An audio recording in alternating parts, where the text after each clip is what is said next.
오늘 이사야서 6장은 이사야의 소명 장면입니다. 이사야는 우시아 왕의 죽던 해에 부름을 받았습니다. 우시아는 현명하고 용감한 군주였습니다. 그러나 마지막 10여 년간 문둥병으로 죽음을 기다리는 비참한 말년을 보내야 했습니다.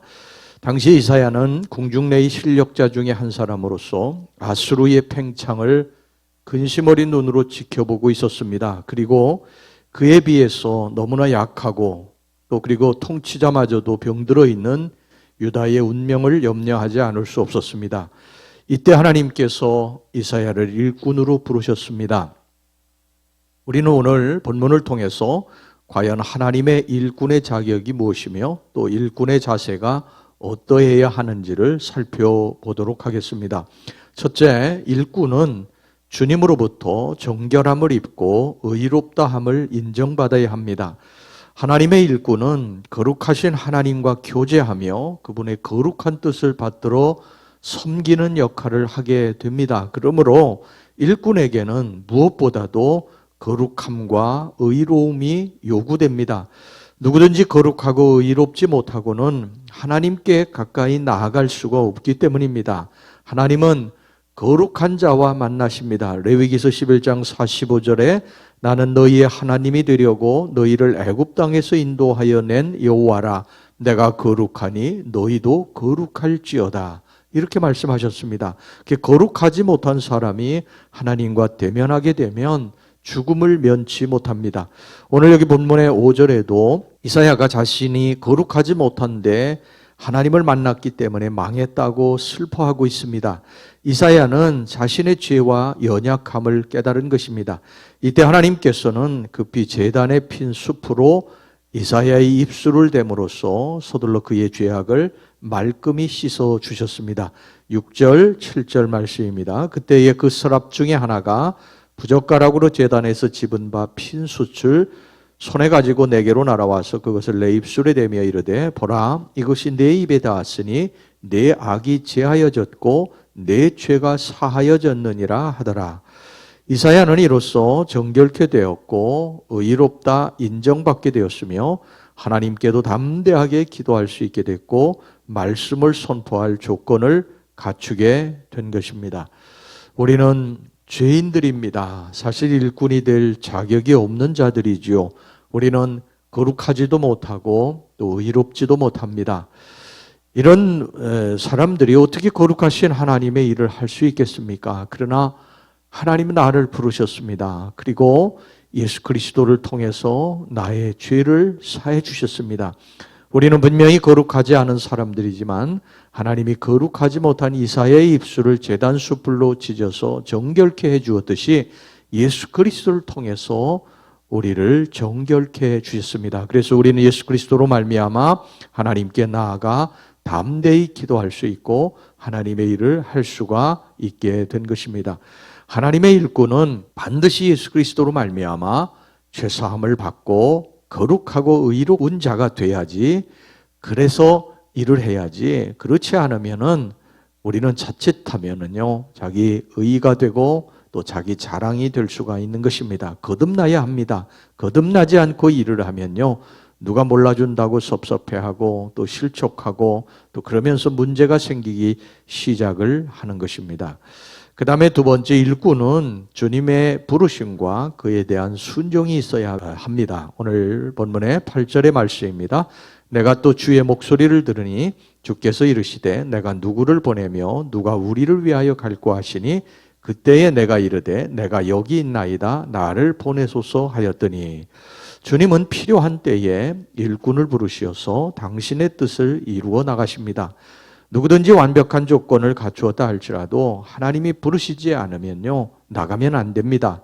하나님의 일은 하나님이 주신 힘과 하나님이 부여하신 신령한 권위로 실행되어야 하기 때문입니다. 그러므로 의욕만으로 나가는 것은 주님의 권위를 무시하는 태도고 죄악과 교만에 자칫하면 빠질 수가 있습니다. 또한 반면에 하나님의 부르심을 받고도 미적대거나 부르심을 거부하는 것도 하나님의 뜻을 무시하는 처사입니다.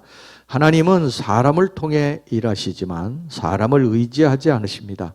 하나님이 누구를 부르시는 것은요 그 사람이 훌륭하고 대단해서 부르시는 것이 아닙니다. 하나님 앞에 훌륭하고 모자라고는 없어요. 하나님이 쓰시면 누구든지 훌륭한 사람이 되는 것입니다. 그러므로 하나님이 부르실 때 나는 부족하지만 아멘 하고 순종해야 될 줄로 믿습니다. 교회에서도 보면 가끔 직분과 직책을 주어 세울 때 못한다고 하는 분이 있습니다. 사실은 못한다고 하는 것이 마땅한 것이죠. 우리가 어떻게 주의 일을 감당할 수 있습니까? 우리가 주의 일을 감당할 만큼 그렇게 의롭지도 않고요. 하나님 앞에 반듯하게 그렇게 살아온 것도 아니지 않습니까?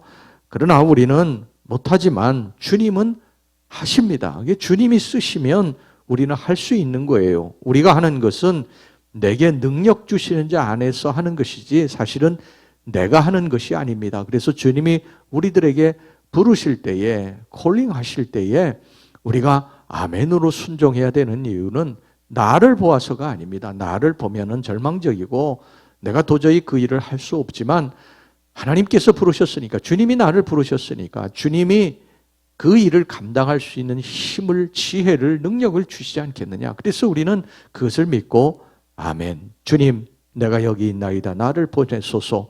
그래서 순종하는 것입니다. 하나님은 부르신 일꾼에게 불가능한 사역을 맡기시거나 또 무리한 요구를 하지 않으십니다. 왜냐하면 하나님께는요, 당신의 일꾼을 부르실 때 이미 그 일꾼에게 필요한 능력과 지혜를 마련해 두고 계시기 때문입니다. 따라서 하나님의 부르심을 받은 자는 주저하지 말고 즉각 응답함으로써 하나님을 기쁘시게 해드려야 할 것입니다. 세 번째, 일꾼은 주님을 향한 열심과 인간에 대한 사랑이 있어야 합니다. 하나님의 이사야가 찾아가 만나게 될 이스라엘 백성들의 실상을 너무나 잘 알고 계셨습니다. 이스라엘 백성들은 하나님의 준엄한 심판의 경고를 받고도 쉽게 돌아오지 않을 것을 이미 알고 계셨습니다. 9절 10절 말씀 보세요. 여호와께서 이르시되 가서 이 백성에게 이르기를 너희가 듣기는 들어도 깨닫지 못할 것이요 보기는 보아도 알지 못하리라 하여 이 백성의 마음을 둔하게 하며 그들의 귀가 막히고 그들의 눈이 감기게 하라. 염려하건대 그들이 눈으로 보고 귀로 듣고 마음으로 깨닫고 다시 돌아와 고침을 받을까 하노라 하시기로. 하지만 하나님은요, 이스라엘 백성들을 포기하지 않으셨어요. 아예 포기하지 않으시고 이사야를 보내셨습니다. 이사야는 이런 실정을 너무나 잘 알고 있었습니다. 자기 동족이 얼마나 죄에 빠져 있는지, 또 얼마나 하나님을 가슴 아프게 하는지, 그래서 하나님의 준엄한 심판을 전해도 그들이 쉽게 듣지 않을 것이라고 하는 것을 알고 있었습니다. 하지만 이사야는 주의 일을 하는데, 주님이 보내시는 데에 대해서 조금도 망설이거나 주저함이 없었습니다. 쉬운 일이 아니라고 하는 사실을 알고 있었지만 주님을 향한 뜨거운 열정으로 그는 나아갔던 것입니다. 여기에는 또 한 가지 이유가 있었는데요. 이사야가 주님을 향한 열정이 있었고 또 하나는 동족에 대한 뜨거운 사랑이 있었습니다. 그는 하나님께서 범죄한 이스라엘을 향해서 징벌하실 심판을 단호히 선언하면서도 그러한 징벌이 너무 오래 지속돼서 자기 민족이 고통받는 것이 안타까워서 11절에 보면 주여 어느 때까지니까라고 하나님께 간절히 호소하고 있는 것을 보게 됩니다. 11절 말씀 보세요. 내가 이르되 주여 어느 때까지니까 하였더니 주께서 대답하시되 성읍들은 황폐하여 주민이 없으며 가옥들에는 사람이 없고 이 토지는 황폐하게 되며. 여러분, 우리는 바로 이사야의 이런 마음을 가져야 합니다. 주님을 향한 뜨거운 열정, 열심, 나 같은 죄인이 나같이 부족한 자가 하나님의 일을 한다는 이 놀라운 감격, 그래서 바울과 같이 평생도록 빚진 자의 마음으로 복음을 전하는 주님을 향한 뜨거운 그러한 사랑을 가져야 됩니다. 그리고 사랑하는 이 백성들이 죄로 가고 있는 것에 대해서 안타까운 마음을 품어야 됩니다. 영혼에 대한 사랑, 구원받지 못한 사람에 대한 영혼의 절절한 울음이 있어야 합니다.